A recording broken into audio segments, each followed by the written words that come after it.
In this video, we're going to talk about the positive and negative aspects associated with concierge to help you make a decision on whether or not it's something you want to do on your next Disney cruise.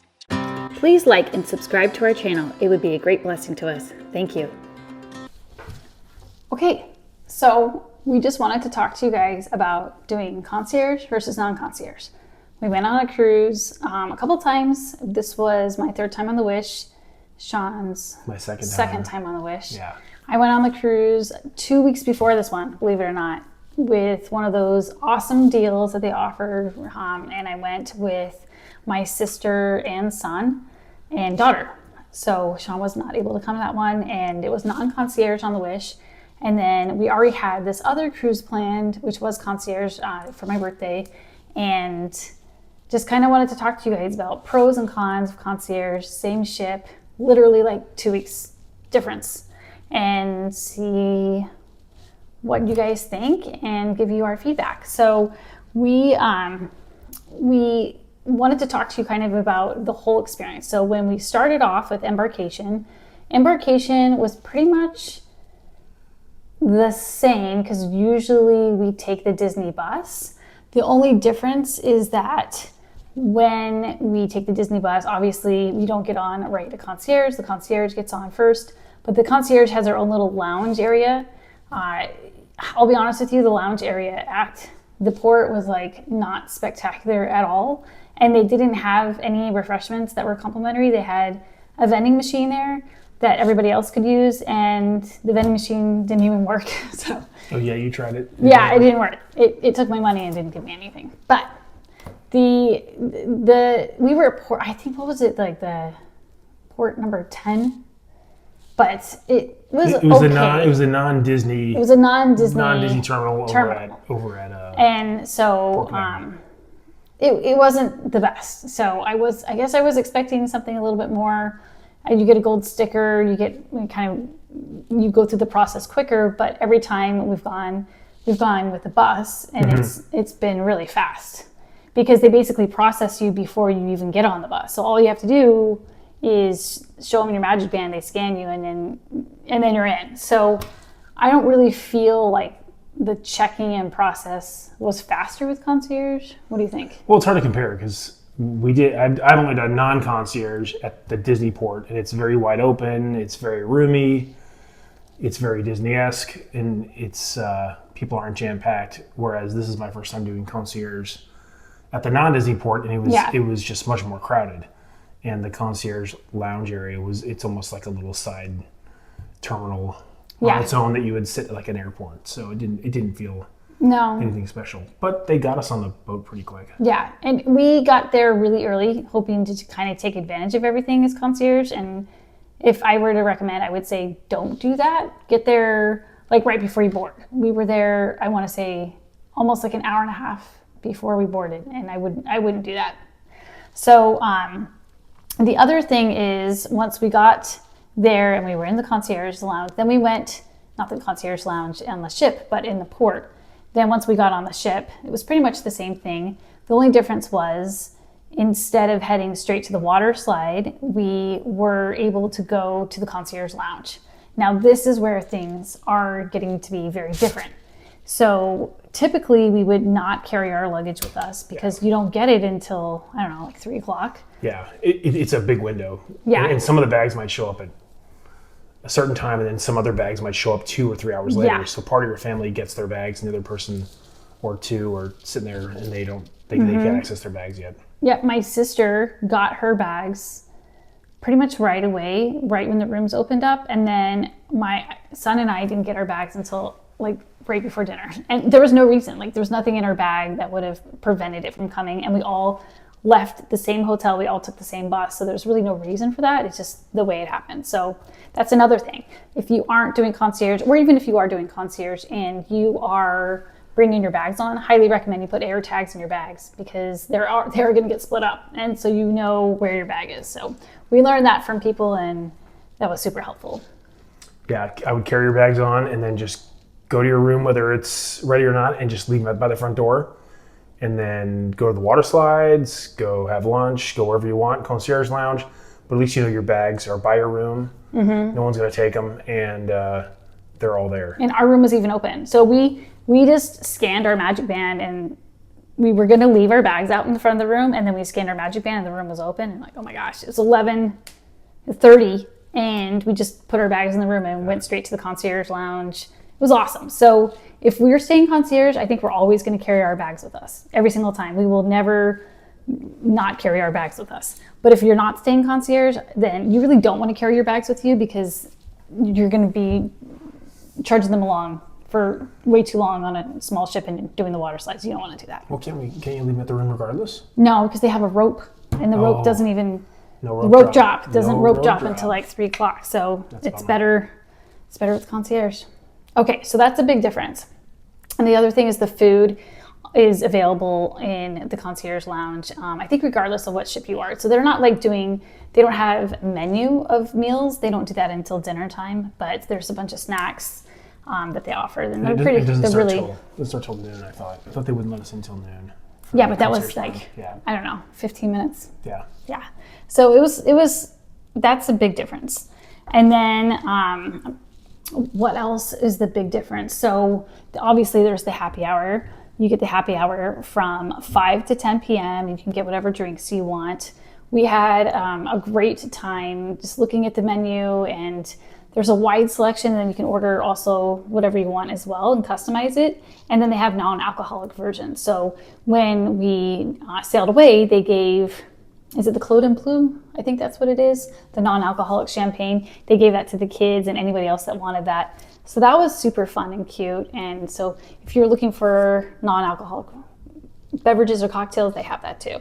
Yeah, they have everything. Yeah. And the kids really actually enjoyed the food. The food was a little bit more adult at the concierge lounge. And I was really impressed that the kids liked it so much. They liked it better than the meals at some of the main dining. So that surprised me. And so actually, I do a little interview with our son and daughter, and he said that his favorite dish was the pasta with the scallops. So that was really impressive. And then the other awesome thing about concierge is the experience where you get to go front and center and get priority entrance to the shows. What did you think about that? Yeah, we got there early, so it was just a lot of just kind of standing and staying in the hallway. But and the line for it, there wasn't a lot of people who lined up for it too, so it wasn't this long line that you would deal with if you were non-concierge. But once they open it up, they let you in the theater 45 minutes early, and it's just nice to be able to sit down. And that's 15 minutes before the rest of the ship is allowed to get in. So the rest of the ship gets in 30 minutes early, so you're 15 minutes prior. So it's still, a long time before the show, but it's not that bad, because then the rest of everybody else gets to get on like 10 to 15 minutes after you get in. So, our kids had to use the restroom, so you can hold your seat. You're not saving seats, but you're holding your seat, take them to the bathroom, come back. Have a family member hold the seats. And yeah, it was a really a huge advantage, and we really enjoyed that, because otherwise it's like this mad dash.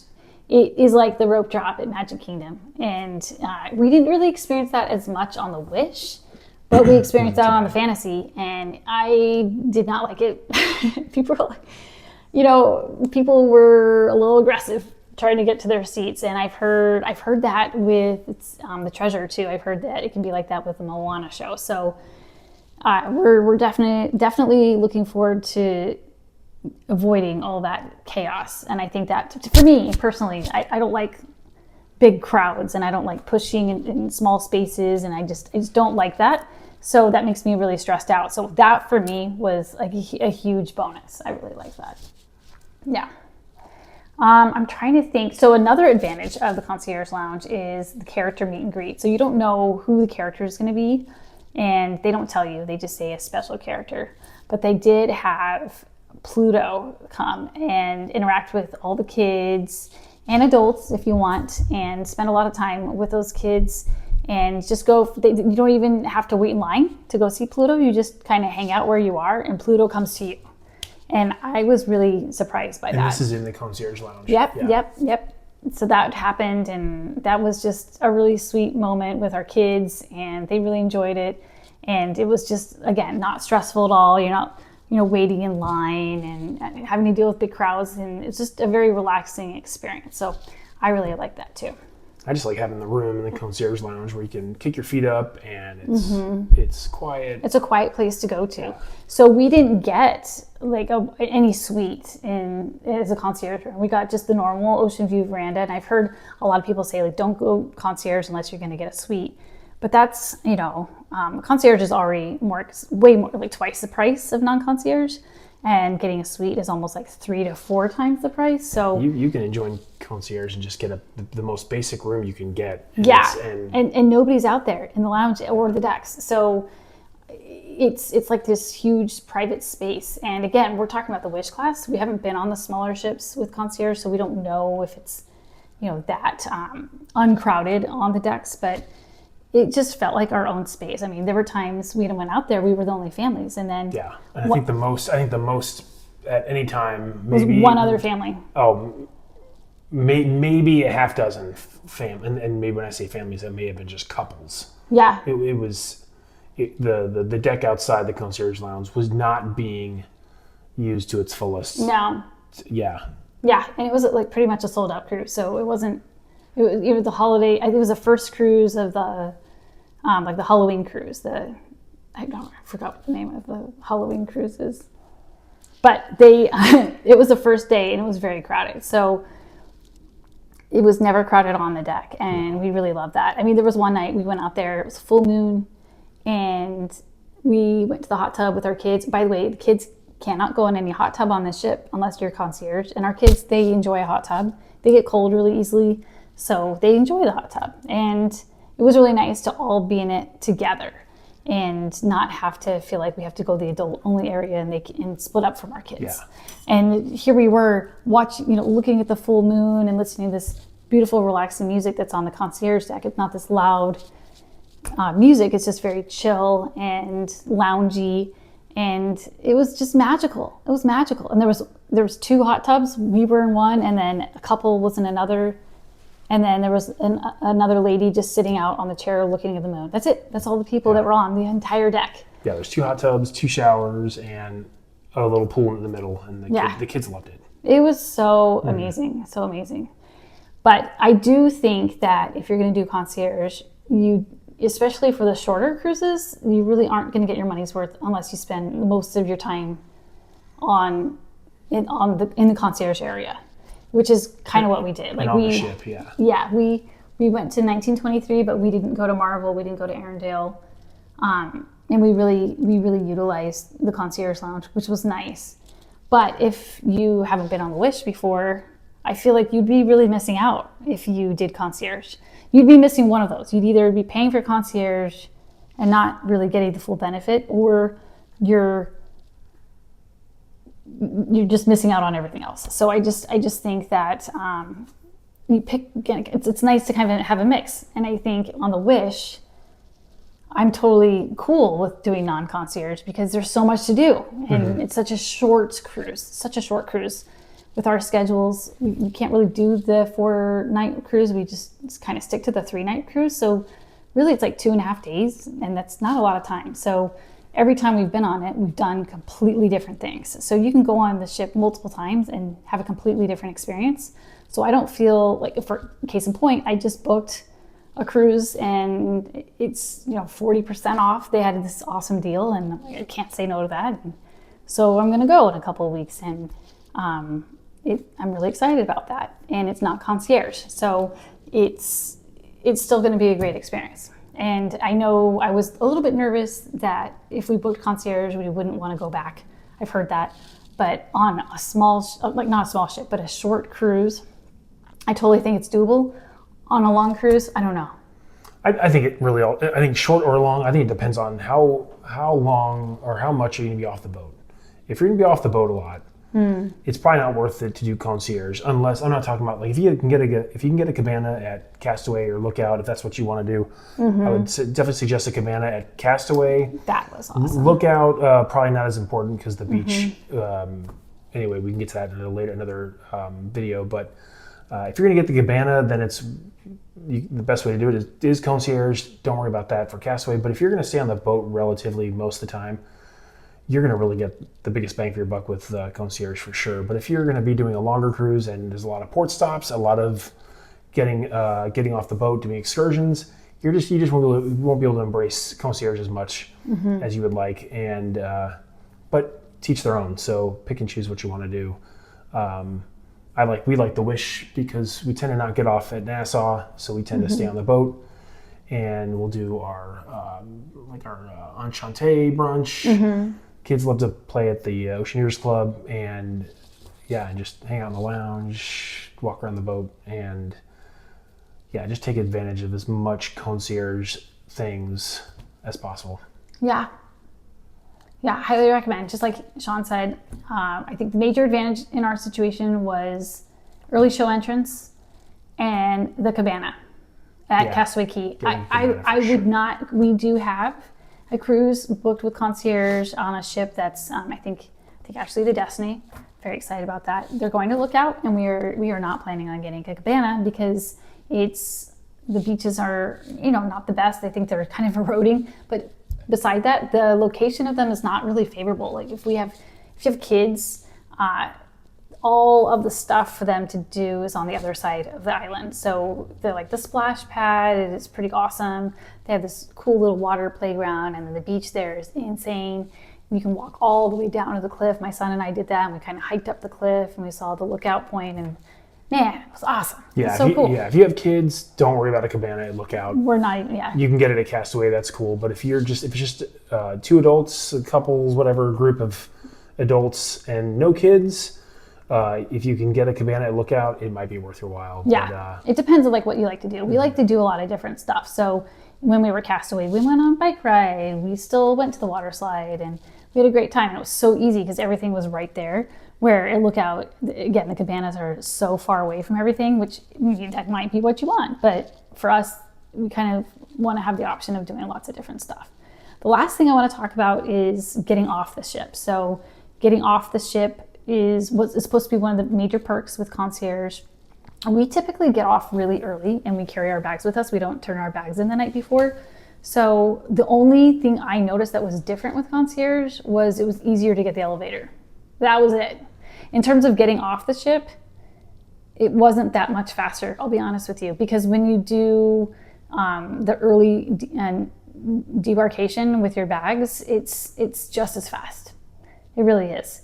Now, we've also done it where we sat at a restaurant and waited in that crazy long line, and I don't think I'll ever do that again because it was just, again, I don't like the big crowds and the lines. Unless you're not in a hurry to get off the boat. I mean, if we didn't do concierge and we had a late enough flight. Yeah, that's true. I would take advantage and stay on the boat as long as possible. I'd probably hide somewhere until they try to kick me off. So but then my wife would yell at me. No, I agree. The debarkation, the only advantage of concierge is you get your own dedicated elevator, and the concierge crew will actually escort you from the elevator to the front of the ship, and then you just get off the ship. So it's great if you have an earlier flight and you're like, if you're stressing out, hey, I got to get off the boat and get somewhere else, then it's totally worth it. You can be first off the boat if you wanted to.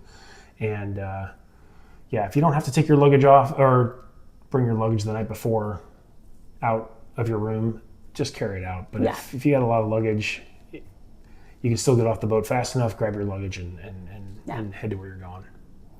And then I have in this video a bunch of pictures that we took at different spots. There was literally no advantage of concierge versus non-concierge. We took some pictures in Hyperspace Lounge. We didn't even know they were doing it. It was super cool. It was right after the Royal Gathering, and they were doing, I think, like lightsaber pictures. Yeah. Super fun. That was cool. My son loved that. I mean, no line at all. We just kind of walked in there, and there it was. So cool experiences like that. You can do that concierge and non-concierge. Water slide, there's no benefit of concierge versus non-concierge. None. So just you just get on it. And I do recommend getting on the first day. So that's when you're going to be able to get on with no line at all. And I think that's basically wraps up the benefits of the pros and cons. The service is amazing, but Disney is great with service everywhere. So it's tough. It's a tough one. I would say if you can do concierge, do it. It's awesome. It's a great experience. It makes it super relaxing, way more chill, way more chill. If you think Disney cruise is chill, it's like a whole nother level of chill, which I appreciate. Yeah. But if it's gonna break the bank though, Yeah. if it's really gonna put a stress on the trip paying for that much, because it's expensive. I mean, Yeah. what with Disney's cheap? Not much.